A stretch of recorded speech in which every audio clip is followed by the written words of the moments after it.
ইরানের জীবনযাত্রার ব্যয় বেড়ে যাওয়ার প্রতিবাদকে সরকার বিরোধী বিক্ষোভ বানিয়ে ফায়দা তুলতে চাওয়া পশ্চিমা শক্তির চোখ কানা করে দিয়েছে ইরান।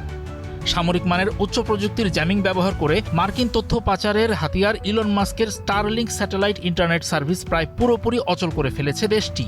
এই পরিস্থিতিতে যুক্তরাষ্ট্র তাদের ইরানি দোসরদের জন্য ইন্টারনেট সেবাটি মাগনায় দিচ্ছে। নিজের দেশের স্বার্থ হাসিলে ইলন মাস্ক এখন এতটাই মরিয়া যে আগে নিষ্ক্রিয় থাকা স্টারলিংক অ্যাকাউন্টগুলো এখন সচল করে দেওয়া হয়েছে। 13 জানুয়ারি থেকে সেগুলোর সাবস্ক্রিপশন ফি মাফ করে দেওয়া হয়েছে। টার্মিনালগুলো এখন খোলা আকাশের নিচে রাখলেই ইন্টারনেট সংযোগ পাওয়া যাচ্ছে বলে জানা গেছে। ডিসেম্বরের শেষ দিকে ইরানি রিয়ালের চরম অবমূল্যায়ন হয়। মার্কিন অর্থনৈতিক নিষেধাজ্ঞার চাপে থাকা দেশটিতে জীবনযাত্রার ব্যয় বেড়ে যাওয়ায় প্রতিবাদ শুরু হয়। তারপর তাকে সহিংস দাঙ্গার চেহারা দেওয়া হয় এবং দ্রুতই তা বিভিন্ন শহরে ছড়িয়ে দেওয়া হয়।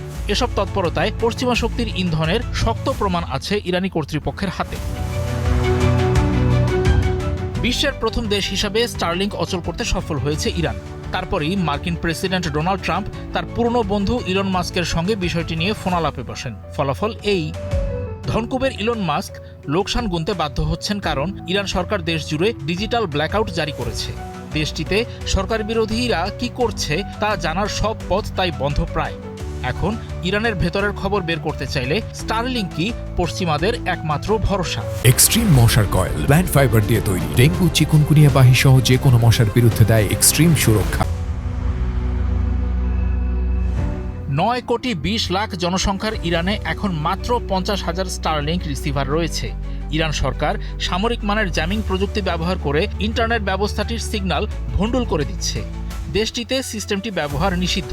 তারপরও সেখানকার সরকার বিরোধীদের মধ্যে সিস্টেমটির চাহিদা ব্যাপক। গত বছর ইসরায়েলের সঙ্গে যুদ্ধের পর এই চাহিদা আরও বেড়েছে। বাংলাদেশে এই স্টারলিংক ইন্টারনেটের বাসাবাড়িতে সংযোগের ফি প্রতি মাসে 6,000 টাকা ও 4,200 টাকা। হার্ডওয়্যারের দাম 48,696 টাকা। রোমিং সংযোগের ফি প্রতি মাসে 12,000 টাকা আর 6,000 টাকা। এমন সোনার ডিম পাড়া হাঁস ইরানে ফ্রিতে দিতে হচ্ছে ইলন মাস্ককে। অবশ্য জ্বালানি তেলে ভরপুর ইরানে যুক্তরাষ্ট্রের কথিত গণতন্ত্র প্রতিষ্ঠা হয়ে গেলে লাভের গুড় এই ধনকুবেরও খাবেন নিশ্চয়ই। মার্কিন সরকার অনেকদিন ধরে ইরানি সরকারের বিধিনিষেধ এড়াতে ভিপিএন এবং অন্যান্য সফটওয়্যারে অর্থায়ন করেছে। তবে ট্রাম্প প্রশাসন গত বছর বৈদেশিক সহায়তা কমিয়ে দেওয়ায় ওইসব তৎপরতা সংকটে পড়েছে। মার্কিন স্টেট ডিপার্টমেন্টের কর্মকর্তারা জানিয়েছেন, অর্থায়ন ও সময়মতো মজুরি না পাওয়ায় ইরানের ভেতরে কাজ করা এমন অনেক প্রকল্প এখন বন্ধ হওয়ার পথে।